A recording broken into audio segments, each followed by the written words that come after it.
Hello and welcome to a Lore Party Minigame, a podcast about our favorite video games and the stories they tell. I'm Mike Farris. Learning a new game's lore can often be a challenge.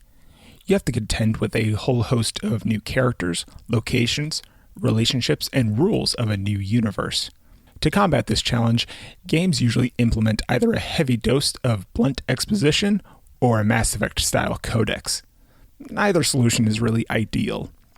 Despite Beyond Two Souls being a game about ghosts, coming of age, the military, death, grief, love, and homelessness, the game effortlessly teaches players its lore without being overwhelming. Ever since I was born, I've been linked to an entity. His name is Aiden, and he's always with me. We can find a way to protect you. The agency wants you to join their military school program. Beyond Two Souls tells the story of Jody Holmes, who, since birth, was metaphysically linked to a spirit named Aiden. The game tells the story of their relationship and hardships they encounter. What makes Beyond's story unique, aside from the obvious thematic elements, is the game's non-chronological structure. One sequence will have you play through Jody's childhood as she copes with her connection to Aiden. The very next sequence will feature an action scene during Jody's conscription into the CIA. It's a bold decision that puts a lot of faith in both the player and the game's own ability to tell a story with visuals and sound. In fact, if you try to look up a walkthrough of the game on YouTube, many videos re-edited the game so it is told chronologically. What you get is a more traditional story, but the pacing is completely ruined, and everything feels like a slog of exposition. Take this scene for an example. It's the first bit of interactivity in the game. Jody is just a small child, and listen to the sound design and background dialogue. See what bits of lore you could pull out of just that. Ah, there you are. How you doing today, Jody? Good?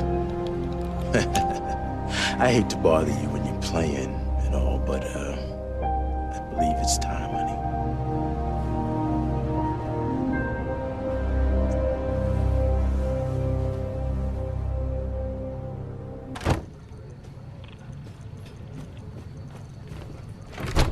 Oh, come on.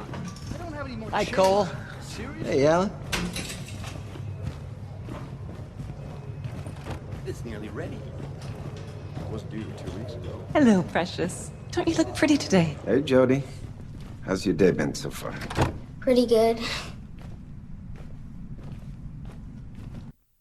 Of course, there are visual elements accompanying the scene, but just through the sound, we know that Jody is living in some sort of institutional setting instead of a comfortable home.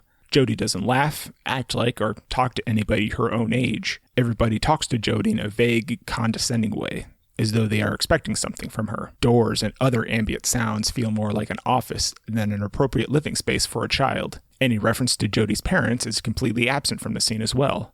The rest of the game goes into more detail, but this introductory scene is the genesis of many of the threads of character development in the game. This storytelling structure allows the player to organically learn about the world instead of us just being told about it. It's the video game equivalent of show, don't tell. In contrast, this is the same timestamp, but if the game was told chronologically.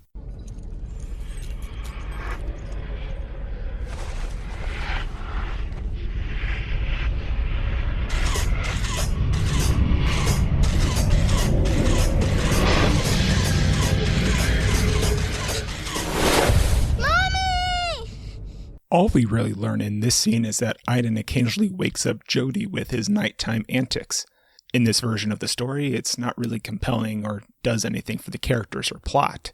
No greater lore is explored or even implied. The scene just plays out like a child's bad dream. While it's not strictly speaking a bad thing, context is vitally important, and just playing Lego with the movie or game's narrative breaks that context. In this re-edited version, the player doesn't really understand what's going on for another hour, and it feels like a typical expository data dump. Not only does the narrative structure of Beyond help teach players its lore, but player choice in the narrative does as well, especially when telling Aiden's side of the story.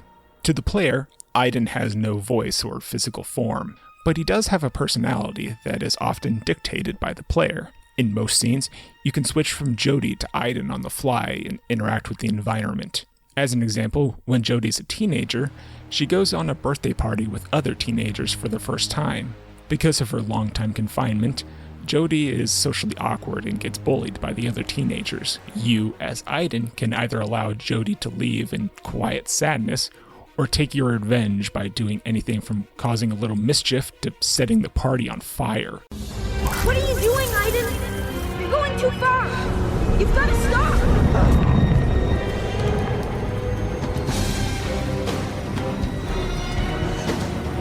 House is on fire! Let them out now, Aiden! Aiden, let them out now!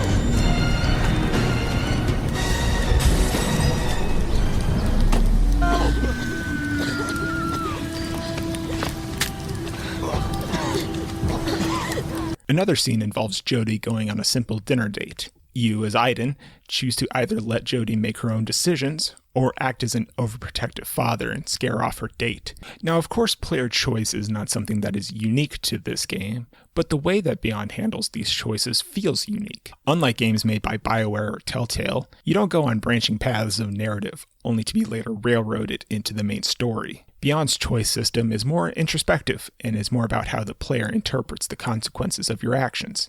At a certain point in the game, Jodie becomes temporarily separated from Aiden. Depending on how you played, this can either play out like a low point for Jodie or an opportunity for her freedom. Games are one of the only pieces of media that is strictly interactive, and lore should be part of that interactivity. Otherwise, games will keep acting like lore encyclopedias that players will need to dig through. Thanks for listening.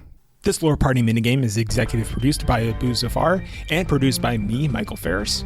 Check out our website at loreparty.com and follow us on Twitter at @lore_party. Subscribe to Lore Party on your favorite podcasting app and leave us a review on Apple Podcasts. It really helps us grow the show. Thanks a lot for listening.